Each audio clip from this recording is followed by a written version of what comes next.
What is going on, guys? Welcome back to the channel, Comics Advice. Today, man, we're jumping into Doomquest, issue number 1. All right, we got Ryan North, Francesco Mobili, it looks like, and Frank Darmata.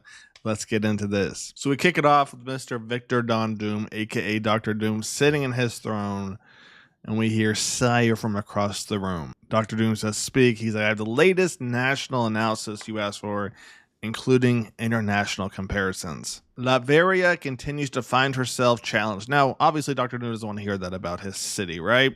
Despite certain gains made in the past year, we remain too small, too poor, outside of you, your glory, too inconsequential. Now, obviously, Dr. Doom's not happy, right? Grabs this dude by the necktie. He's like, please grant me my life, sire. I only bring truth to you as command. Latveria requires more. I, Minister Hanak, require more. We need a project, one, to harness Latveria's resources to finally grow a nation and her people. You know, maybe a statue to honor you, Mr. Doom. Silence. Latveria does not want for statuary. What she wants is for something grander, more ambitious. I can see its shape so clearly, but not yet its details. It is frustrating. Begone, Hanek. I must ponder. Code Blue detected. Reveal Terminal 1 origin. Amsterdam, the Netherlands. That wretched.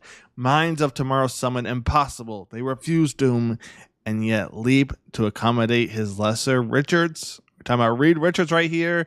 The very idea. So tell us, Dr. Richards, what does the future hold? Impossible to say. The future's unwritten, and that's a good thing. This is outrageous. Outrageous they have him. I do have an idea of what happens. After the future arrives inspired by the cosmos of the late 19th century, its early days yet. But, well, I found it's helpful to conceptualize a single unifying phrase. The ultimate optimization of history. We know that our time on this planet, eventually will go away, right? And yet, despite that scientific inavailability, we've wasted so much time on conflict. Essentially saying there's so many lives, and to avoid deaths, we need to do this, and this to potentially make the human population not go extinct. That's why we're going to call it Humanity's Retirement Project, right? Let the people live forever. The very idea is laughable. None but Doom could truly be capable of wielding such power. Of course, it is how the injustices of history could be corrected and how Latveria at last earns her rightful stay in the world. So even though he's mad at Reed Richards, all right, not mad, but he's frustrated at the community that chose to have him speak instead of Victor right here. He's like, wait, he could be onto something, but there's no chance Reed could do it, right?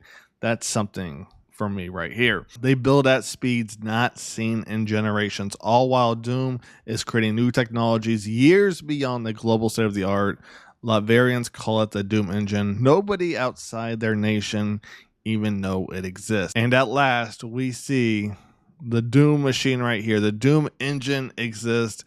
Doom manifested it. It spins up for the first time, functioning precisely how Dr. Doom wanted, which is ironic because it's precisely as Dr. Reed Richards breezily described on that long ago broadcast. Essentially a time machine unlike all others before constructed. It will send my mind into the body of anyone in history, giving Doom total control over them and their choices. So it's like it's a time machine, but also mind control wrapped into one right here.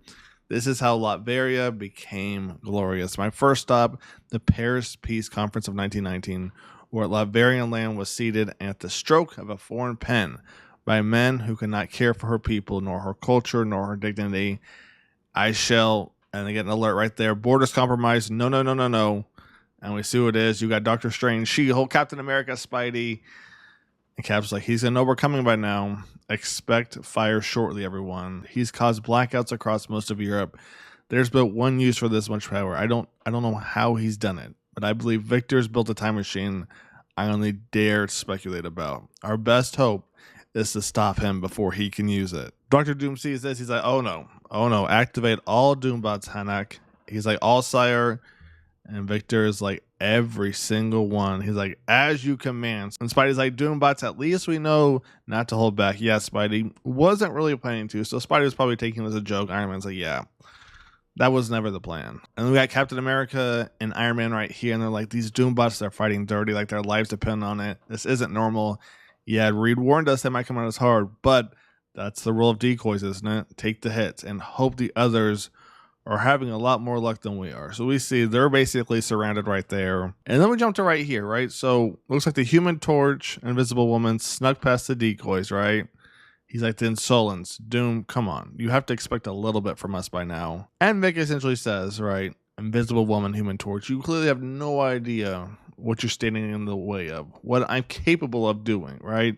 You know how motivated I am to ensure you do not succeed. And Invisible Woman hears all that, and she's like, yeah, not going to work. Slams him down, and she's like, supervillain, now do you give up or do I? And all of a sudden, as, you know, an Invisible Woman is controlling her, she gets smacked on the head by, it looks like Johnny right there. And Doom's like, what are you? He's like, just go. Not real sure what's happening there. They both take off, as you see right there. And Dr. Doom's going back to his little machine. He's like, Richards, Victor, how did you're not supposed to be here yet. Silence and remove yourself from my glorious device. I can't permit you to. You'll permit me to nothing. You will have no say, no will over Doom. Reed's like, please, Victor, listen, you can't alter history to your image. That idea was for the future when we'd evolve past these petty? Doom will show you petty. You cannot stop me, Richards. You never could, and now you never will. So you see Doom going to the machine right there. But then you see Reed. He's like, I'm sorry, Victor, but a Doom unchained throughout history is simply too dangerous. I couldn't stop you here. True. You left me no time, but I could nevertheless stop you there. You see Doom right here eating breakfast of some sort. He's like, it worked. But this is not the peace conference. Where am I at? We see White Star Line. No. April 14th, 1912. You see him yell out, Richards right here, because Richards essentially altered that machine. And essentially, he's on the Titanic. That's an interesting first issue. You had everyone attack. You had essentially the Human Torch betray Invisible Woman, help out Dr. Doom, which was odd for some reason right there. And now he's on the Titanic and he has to get back. This will be very interesting to watch what happens next. I hope you guys have enjoyed the video. Stay tuned. More comics coming soon. I'll catch you on next one. Take it easy. Peace.